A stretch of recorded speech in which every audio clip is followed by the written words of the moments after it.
Assalamualaikum warahmatullahi wabarakatuh. Salam sejahtera bagi kita semua. Di sini saya dan rekan-rekan saya akan menjelaskan materi akuntansi keuangan menengah terkait efek dilusian dan laba per saham atau earning per share. Langsung saja, kita pertama-tama ini akan membahas materi terkait efek dilusi. Apa sih efek dilutif itu?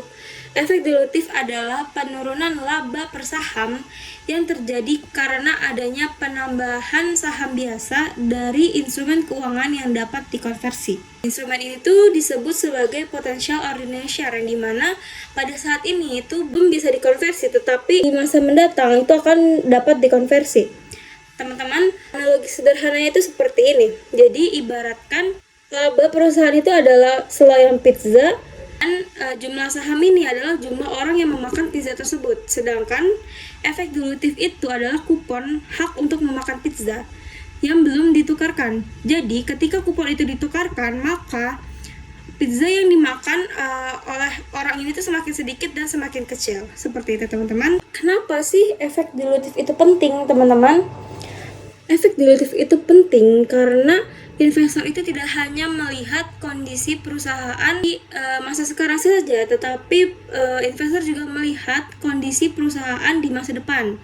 Nah, karena adanya potensi perubahan jumlah saham di masa depan, maka dari itu perusahaan itu tidak hanya menyajikan satu jenis EPS, tetapi itu ada dua. Yang pertama ada basic EPS. Nah, basic EPS ini apa? Basic EPS ini adalah laba perusahaan dibagi dengan jumlah saham yang beredar. Hal itu tuh akan menunjukkan kondisi perusahaan pada saat ini. Sedangkan diluted EPS itu adalah laba per saham yang sudah memperhitungkan kemungkinan bertambahnya saham di masa depan.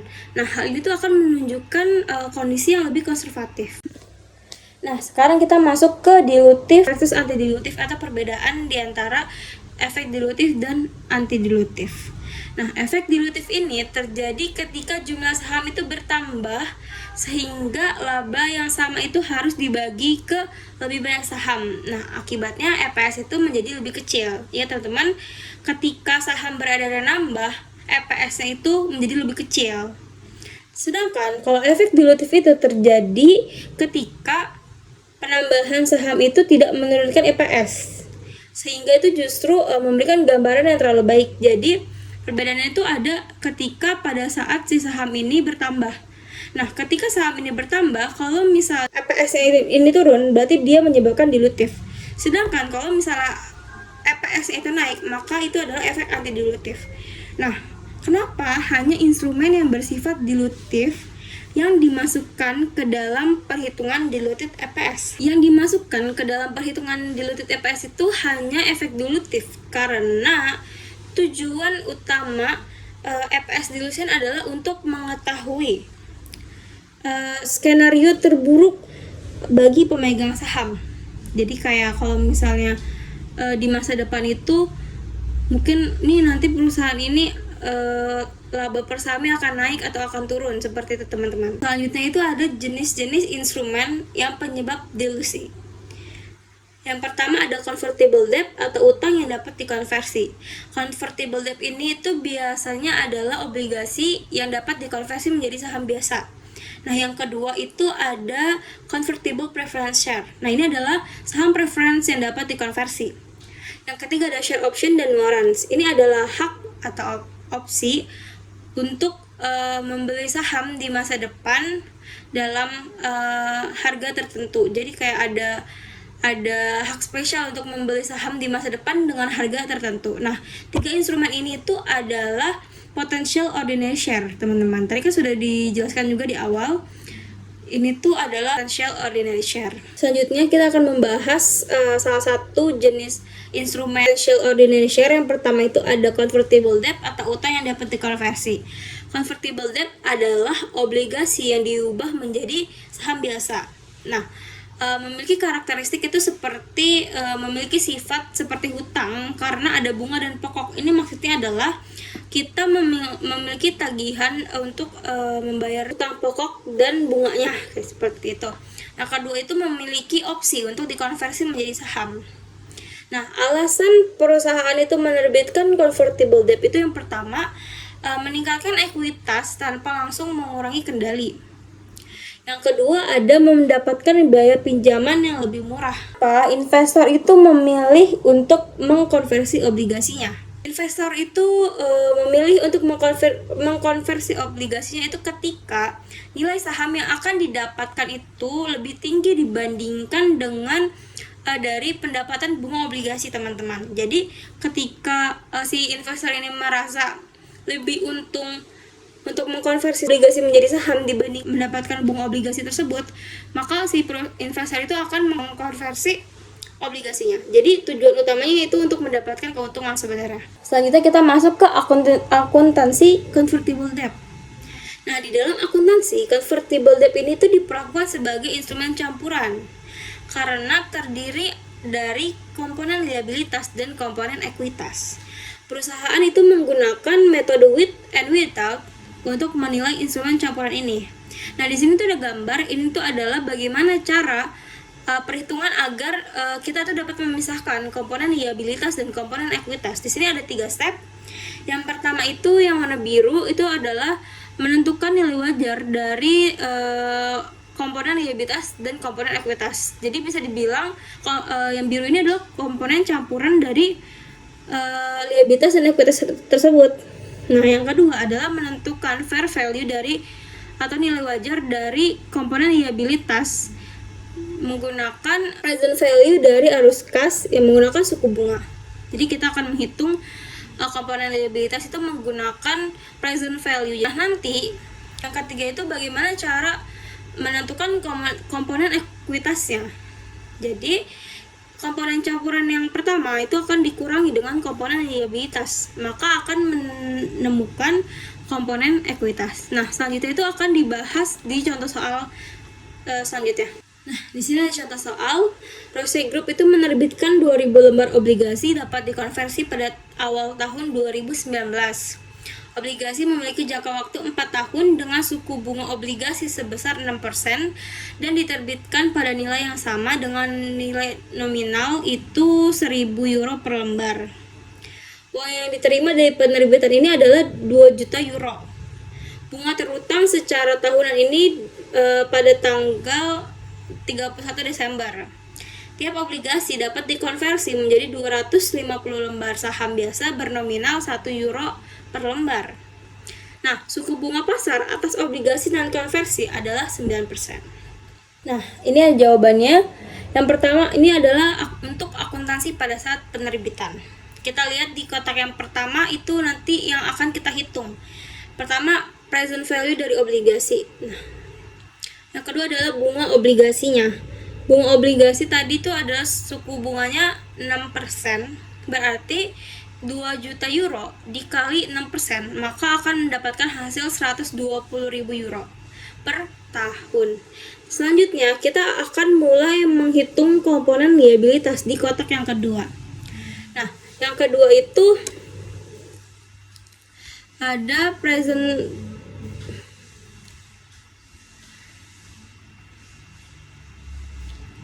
yang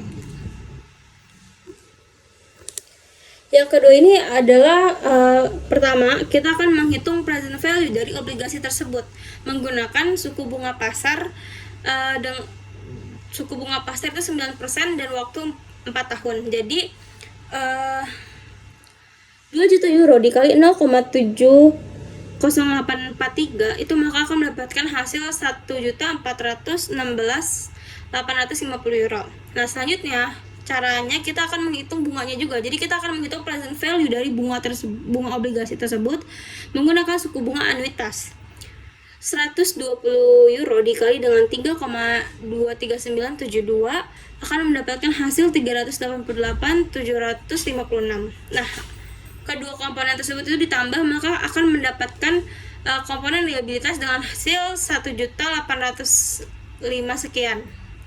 Nah, selanjutnya karena tadi kita sudah tahu kan nilai komponen liabilitas dan ekuitas yang pertama itu kan 2 juta euro. Nah, ini lalu diketahui nilai komponen liabilitasnya itu sebesar 1.800 sekian. Nah, maka keduanya itu akan dikurangi dan akan mendapatkan hasil komponen ekuitas sebesar 194.374. euro. Maka pada saat pencatatan jurnal itu seperti ini. Karena kita ini melakukan penerbitan, berarti kita menerima cash sebesar 2 juta. Lalu ada bond payable, atau ini tuh nilai present value dari obligasi tersebut sebesar 1.805.626. Nah, yang kedua adalah share premium atau conversion equity sebesar 194.374. Ini adalah hak untuk mengkonversi obligasi tersebut. Selanjutnya ini adalah jika mengkonversi obligasi pada tanggal jatuh tempo. Karena diketahui kan, tiap obligasi itu dapat dikonversi menjadi 250 lembar saham biasa bernominal 1 euro per lembar. Jumlah obligasi itu berarti 2000 lembar. Maka si PT Roche ini akan membuat jurnal seperti ini, teman-teman. Yang pertama itu ada bonds payable 2 juta karena nilai obligasi pada tanggal jatuh tempo itu sebesar 2 juta. Lalu share premium equity conversionnya ini yang tadi sebelumnya itu di kredit itu akan didebitkan. Yang kedua ada share capital ordinary sebesar 500.000. 500.000 ini dari mana? Dari 250 lembar saham kan bernominal 1 euro per lembar kan. Nah, 250 karena jumlah obligasi itu 2000, berarti 2000 dikali dengan 250.000 lembar, jadi totalnya adalah 500.000 lembar. Nah, share premium ordinary ini dari 2 juta dikurang dengan 500.000 ditambah dengan 194.394. Jadinya ada 1.694.394. Nah, ada catatan teman-teman, jumlah yang dialokasikan ke komponen ekuitas sebesar 194.384 ini ditransfer ke akun premium saham biasa. Kan tadinya kan di conversion equity kan. Nah, ini makanya ditransfer ke share premium ordinary. Makanya kenapa tadi harusnya 1.500.000 itu harus ditambahkan dengan 194.394. Selanjutnya saya akan membahas mengenai saham preferen konversi. Nah, saham preferen konversi ini tuh saham yang pemegangnya mendapatkan hak istimewa, yaitu dividennya dibayarkan lebih dulu sebelum pemegang saham biasa. Nah, saham preferen konversi ini tuh berbeda dengan saham preferen biasa. Jadi saham preferen konversi ini tuh sahamnya bisa diubah menjadi saham biasa. Lalu kenapa bisa menyebabkan dilusi? Dilusinya ini tuh terjadi ketika si pemegang saham preferen konversi menukarkan saham preferennya menjadi saham biasa. Akibatnya si perusahaan ini kan harus mengeluarkan saham baru yang nantinya jumlah beredarnya juga akan semakin bertambah. Nah, hal itulah yang disebut dengan dilusi. Lalu selanjutnya saya ada contoh soalnya. Yang pertama itu pada saat perusahaan menerbitkan saham preferen konversi. Jadi si perusahaan Mors ini kan menerbitkan 1000 saham preferen konversi yang memiliki nilai nominal sebesar $1 per saham. Nah, saham yang diterbitkan pada harga $200 per saham. Jurnal untuk mencatat transaksi ini adalah sebagai berikut. Di sisi debit ada kas nilai 200.000 didapat dari 1000 lembar saham tadi, kita kalikan dengan harga per lembar sahamnya yaitu $200, dapatlah 200.000. Lalu di sisi kreditnya itu ada share capital preference senilai 1.000 didapat dari 1.000 saham, kita kalikan dengan nilai nominalnya yaitu $1 per saham. Lalu selisih dari 200.000 dikurangi 1.000 itu masuk ke share premium conversion equity senilai 199.000 di sisi kredit. Lalu yang kedua ada pada saat saham preferen konversi diubah menjadi saham biasa. Jika kita berasumsi bahwa setiap saham selanjutnya dikonversi menjadi 25 saham biasa masing-masingnya, lalu nilai nominalnya yaitu $2, yang memiliki nilai wajarnya yaitu $410.000. Jurnal entry untuk mencatat transaksi adalah sebagai berikut. Jadi di sisi debitnya ini ada share capital preference nilai Rp1.000 tadi. Lalu ada di sisi debit juga share premium conversion equity senilai 199.000. Itu tuh kalau misalnya pada saat si perusahaan menerbitkan saham preferen konversi kan letaknya ada di kredit. Nah, karena dia diubah menjadi saham biasa, maka jurnal tersebut harus ditutup dengan cara mendebitkan si share capital tadi. Share capital preference-nya kita debitkan biar ini tuh hilang di laporan laba ruginya karena udah habis kan. Lalu di sisi kreditnya itu ada share capital ordinary senilai $50.000 didapat dari 1000 saham tadi itu kan bisa diubah menjadi 25 saham biasa kan. Jadi 1000 dikali 25 lalu nilai nominalnya yaitu $2. Jadi 1000 dikali 25 dikali $2 itu didapatlah 50.000. Lalu selisihnya masuk ke share premium ordinary senilai 150.000. Lalu selanjutnya ada pada saat perusahaan membeli kembali saham preference konversi, bukan dikonversi menjadi saham biasa. Nah, berarti jurnal yang harus dibuat PT Mors itu di sisi debit ada share capital preference nilai $1.000 tadi. Lalu ada share premium conversion equity-nya juga tadi $199.000. Lalu di sini tuh di sisi debit juga ada retained earnings senilai $210.000. Nah, $210.000 ini dari mana? Dari nilai wajarnya yaitu $410.000 kita kurangkan dengan share capital preference-nya yaitu $1.000. Lalu kita kurangkan dengan $199.000, didapatlah $210.000 masuk ke retained earnings atau laba ditahan. Jadi pada saat si perusahaan ini mengeluarkan saham preference konversi kan dia mengeluarkan $200.000, tetapi ternyata pada saat dibeli kembali ini nilai wajarnya $410.000. Berarti si perusahaan ini harus mengeluarkan $210.000 lagi kan. Nah, $210.000 ini masuknya ke retained earnings atau laba ditahan di sisi debit karena dia akan mengurangi ekuitasnya. Lalu di sisi kreditnya itu ada cash senilai $410.000 didapat dari nilai wajarnya tadi yaitu $410.000. Lalu selanjutnya di sini ada program kompensasi berbasis saham. Nah, program kompensasi berbasis saham ini tuh cara perusahaan untuk membayarkan kompensasi karyawannya bukan melalui uang tetapi lewat saham. Contohnya itu ada stock option atau opsi saham dan waran. Nah, stock option atau opsi saham ini tuh si perusahaan memberikan hak kepada karyawan untuk membeli saham di harga murah yang sudah ditentukan di awal. Misalnya si perusahaan ini bilang, 3 tahun lagi kamu boleh membeli saham perusahaan dengan harga Rp1.000 per dolar, Rp1.000 per lembar meskipun pada saat itu harga sahamnya sudah mencapai Rp5.000 di pasaran. Nah, kalau misalnya harga sahamnya naik, si karyawan ini tuh boleh untuk membeli saham tersebut karena kan dia pasti untung ya. Tapi kalau misalnya harga sahamnya turun, dia otomatis rugi dong. Nah, si karyawan juga boleh mutusin buat nggak membeli saham tersebut. Lalu, kenapa bisa menyebabkan dilusi? Nah, dilusinya ini tuh terjadi ketika si karyawan benar-benar membeli saham tersebut.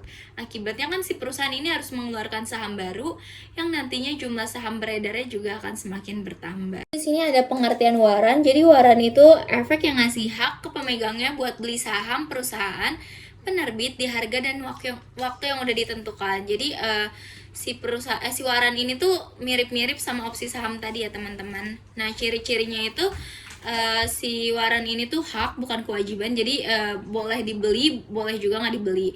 Lalu ada harga pelaksanaan, ada juga masa berlaku minimal 3 tahun baru bisa dieksekusinya tuh setelah 6 bulan. Lalu ada pertanyaan, waran untuk siapa sih? Jadi waran ini tuh tidak khusus buat pemegang saham preferen atau saham biasa aja ya teman-teman. Jadi waran ini tuh bisa diberikan kepada pemegang saham biasa, pemegang saham preferen, ataupun investor baru yang beli saham atau obligasi yang disertai dengan waran. Tergantung kebijakan perusahaan saat menerbitkan. Jadi siapapun yang pegang waran saat masa eksekusi berhak pakai haknya. Jadi ini juga nggak wajib ya. Jadi boleh membeli waran tersebut, boleh juga nggak membeli waran tersebut. Lalu ada nggak sih aturan PSAK-nya? Jadi PSAK ini nggak ngatur siapa yang berhak dapat waran. PSAK ini tuh cuma ngatur cara catatnya di laporan keuangan. Nah, menurut PSAK 232, instrumen keuangan tentang penyajian, waran dicatat sebagai ekuitas kalau memenuhi definisi ekuitas. Nah, kalau menurut PSAK 239, instrumen keuangan tentang pengakuan dan pengukuran, ini tuh mengatur tentang nilai wajar dan pengakuannya saja. Jadi penentuan penerimaan waran ini tuh ada di kebijakan perusahaan, RUPS, prospektus, dan aturan OJK atau BHI-nya. Jadi intinya waran itu hak buat beli saham, tapi dia tuh nggak dititik beratkan untuk pemegang saham preferen atau saham biasa aja ya teman-teman. Jadi siapapun bisa mendapatkan waran. Lalu bagaimana sih perlakuan akuntansinya? Nah, si perusahaan ini tuh perlu mencatat sebagai biaya pada laporan laba rugi karena sudah memberikan opsi atau saham kepada karyawan meskipun uangnya belum keluar sama sekali. Caranya itu yang pertama kita hitung dulu berapa nilai wajar opsi atau saham waktu pertama kali diberikan. Lalu yang kedua kita bagi rata jadi beban tiap tahun selama karyawan harus bekerja. Nah ini tuh disebutnya sebagai periode vesting ya teman-teman. Lalu di sini ada contoh soalnya. Jadi si perusahaan ini tuh memberikan opsi senilai 300 juta rupiah. Karyawan tersebut harus bekerja selama 3 tahun untuk membeli opsi di harga murah. Jadi nilai opsinya tadi ini senilai 300 juta kita bagi dengan periode si karyawan harus bekerja atau periode vestingnya itu 3 tahun. Jadi 300 juta kita bagi 3 didapatlah 100 juta per tahun.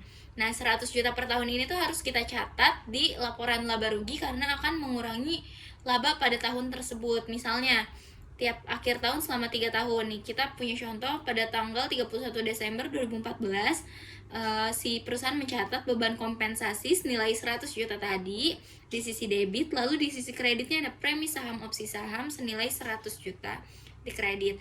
Nah, jadi itu tiap 2014, 2015 dan 2016 tuh si perusahaan harus mencatat beban kompensasi dan premi saham opsi sahamnya tadi. Karena untuk menampung janji si perusahaan tersebut. Lalu kalau misalnya si karyawan ini mengeksekusi di tahun keempat, misalnya karyawan membeli 100.000 lembar saham dengan harga 1.000 per lembar. Jurnalnya itu yang harus dibuat misalnya 31 Desember 2017.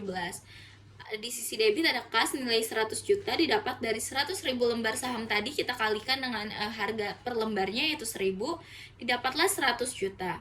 Lalu karena si perusahaan ini sudah menepati janjinya untuk memberikan opsi tersebut di tahun keempat, maka jurnal premi saham opsi sahamnya ini harus dihilangkan dengan cara mendebitkan premi saham opsi saham tadi senilai 300 juta. Jadi harus ditutup ya teman-teman karena si perusahaan sudah menepati janjinya.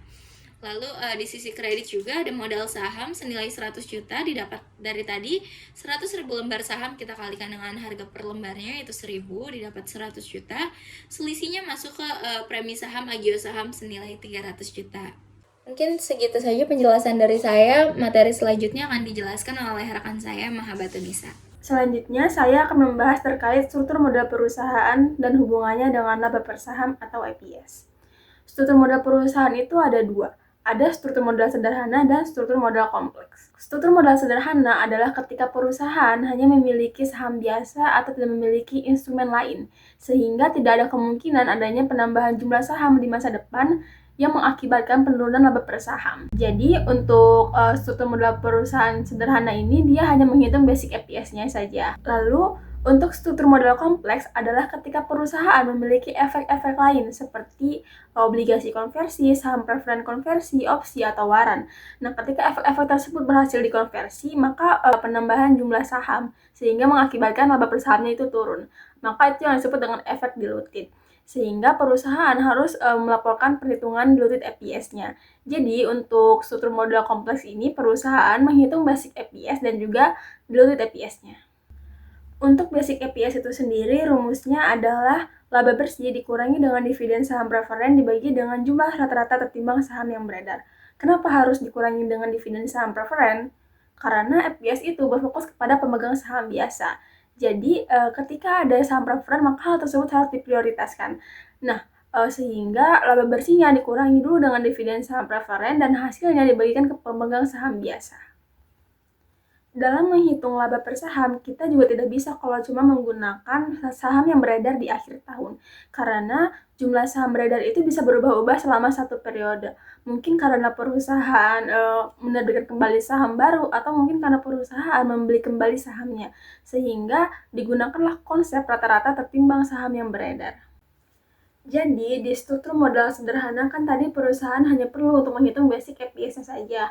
Tapi masalahnya basic EPS itu tidak bisa memperhitungkan kemungkinan adanya penurunan laba per saham di masa depan. Sehingga di struktur modal kompleks itu ada efek-efek seperti obligasi konversi, saham preferen konversi, opsi, atau waran. Nah, efek-efek tersebut itu diuji terlebih dahulu apakah efeknya menurunkan laba per saham atau tidak. Ketika efeknya menurunkan laba per saham, maka efek-efek tersebut harus dimasukkan ke dalam perhitungan diluted EPS. Nah, tapi seperti yang dijelaskan oleh Salva sebelumnya, ternyata nggak semua efek itu bisa menurunkan atau mungkin justru ada yang meningkatkan laba per saham. Nah, efek tersebut adalah disebut dengan efek anti-dilutif. Lalu bagaimana kalau efeknya anti-dilutif? Maka tidak dimasukkan ke dalam perhitungan efek dilutif dan perusahaan cukup untuk hitung atau melaporkan basic EPS-nya saja. Efek dilutif itu ada dua jenis, jadi untuk metode perhitungannya juga akan berbeda. Kalau misalkan di efeknya konversi, contohnya seperti obligasi konversi atau saham preferen konversi, maka dia pakai metode if converted. Anggapnya utangnya udah berubah jadi saham di awal, jadi bunganya dihapus dan sahamnya nambah. Tapi kalau misalkan di opsi atau waran, kita memakai metode treasury stock. Anggapnya opsinya dieksekusi, uangnya dipakai lagi beli saham di pasar dan sahamnya nambah. Mungkin gampangnya kalau misalkan dia bisa ditukar jadi saham, dia pakainya if converted, tapi kalau misalkan dia harus dibeli lagi pakai uang, dia pakainya treasury stock. Lalu selanjutnya ada perjanjian penerbitan kontingen. Perjanjian penerbitan kontingen itu adalah saham yang baru diterbitkan ketika syarat tertentu itu tercapai. Contohnya, kalau saham kita tembus 15.000, maka pemegang obligasi dapat saham tambahan. Nah, hal tersebut harus dimasukkan ke dalam perhitungan diluted EPS kalau syarat tersebut itu terpenuhi. Di sini ada contoh soal untuk menghitung basic EPS dan diluted EPS. Dilihat dari data soalnya, di sini PT Maju Jaya memiliki data berikut tahun 2025. Laba bersihnya adalah 1 miliar, dividen saham preferen 100 juta, jumlah saham biasa beredar 500.000 lembar. Lalu ada tambahan seperti obligasi konversi dan opsi saham. Nah, karena ada tambahan efek-efek obligasi konversi dan opsi saham, berarti kita harus menguji dulu apakah efek tersebut dilutif atau tidak. Kalau efeknya itu dilutif, maka kita masukkan ke perhitungan diluted EPS. Nah, langkah pertamanya adalah kita menghitung dulu basic EPS dasarnya. Basic EPS itu tadi rumusnya laba bersih dikurangi dividen saham preferen dibagi dengan jumlah rata-rata tertimbang saham yang beredar. Jadi kita lihat dari data soal, laba bersihnya adalah 1 miliar, dividen saham preferennya 100 juta, dan jumlah saham biasa beredarnya 500.000 lembar. Jadi untuk EPS dasarnya, basic EPS-nya adalah 1.800 per saham. Ini adalah EPS dasar yang belum memperhitungkan efek dilusi, obligasi, konversi, dan opsi. Jadi kayak ini tuh untuk nilai EPS di masa kininya. Nah, langkah keduanya baru kita uji efek dilutifnya satu persatu instrumennya. Yang pertama, kita hitung dulu penghematan bunga setelah pajaknya. Dari nilai nominal dikali bunga dikali dengan 1 dikurangi pajak. 1 itu dari rumusnya. Nah, dilihat dari data soal obligasi konversi, nilai nominalnya adalah 2 miliar, bunganya 10%, pajaknya 25%, sehingga hasilnya adalah 150 juta. Lalu yang kedua, kita hitung laba disesuaikannya dari laba bersih ditambah dengan penghematan bunganya. Laba bersihnya tadi 1 miliar, ditambah dengan penghematan bunganya 150 juta. Jadi hasilnya laba disesuaikannya adalah 1 miliar 150 juta. Lalu yang ketiga tadi ada saham tambahan jika dikonversi, yaitu adalah 200.000 lembar. Nah, yang keempat kita hitung EPS setelah konversi obligasi. Dari laba yang disesuaikan dibagi dengan jumlah saham yang beredar ditambah dengan saham obligasi jika dikonversi, yaitu 1 miliar 150 juta dibagi dengan 500.000 lembar saham biasa ditambah dengan 200.000 lembar saham obligasi jika dikonversi. Jadi hasilnya adalah 1.642,86. Nah, berarti ini lebih kecil daripada EPS basicnya tadi, EPS dasarnya. Maka hal tersebut dilutif karena berarti berkurang, sehingga harus dimasukkan ke dalam perhitungan diluted EPS. Pertama kita hitung dulu kas yang diterima jika opsinya dieksekusi, yaitu dari jumlah opsi dikali dengan harga eksekusinya. Jumlah opsinya bisa kita lihat di data soal bagian opsi saham. Jumlah opsinya adalah 100.000 lembar dan harga eksekusinya adalah 5.000. Jadi hasilnya adalah 500 juta rupiah. Yang kedua, kita hitung saham yang dapat dibeli kembalinya. Dari kas yang diterima dibagi dengan harga pasar rata-ratanya. Jadi sudah kita hitung kas yang diterimanya adalah 500 juta rupiah. Lalu harga pasar rata-ratanya adalah 10.000 rupiah. Jadi hasilnya adalah 50.000 lembar. Lalu yang ketiga kita hitung tambahan saham bersihnya. Dari opsi, jumlah opsi dikurangi dengan saham yang dapat dibeli kembali. Jumlah opsinya tadi 100.000 lembar saham yang dapat dibeli kembalinya adalah 50.000 lembar. Jadi hasilnya untuk tambahan saham bersihnya adalah 50.000 lembar. Karena dia ada tambahan saham bersih sebesar 50.000 lembar, maka hal tersebut akan menambah saham biasa dan akan mengurangi laba per sahamnya, sehingga hal tersebut adalah diluted. Jadi harus dimasukkan ke dalam perhitungan diluted EPS. Langkah ketiga, baru kita hitung diluted EPS dilutednya. Kita hitung dulu laba disesuaikannya. Tadi sudah kita hitung, dari laba bersih ditambah dengan penghematan bunganya adalah 1 miliar ditambah dengan 150 juta. Jadi hasilnya adalah 1 miliar 150 juta untuk laba disesuaikannya. Lalu yang kedua, kita hitung lagi jumlah saham yang disesuaikannya. Dari saham biasa berada di awal, tadi kan ada 500.000 lembar.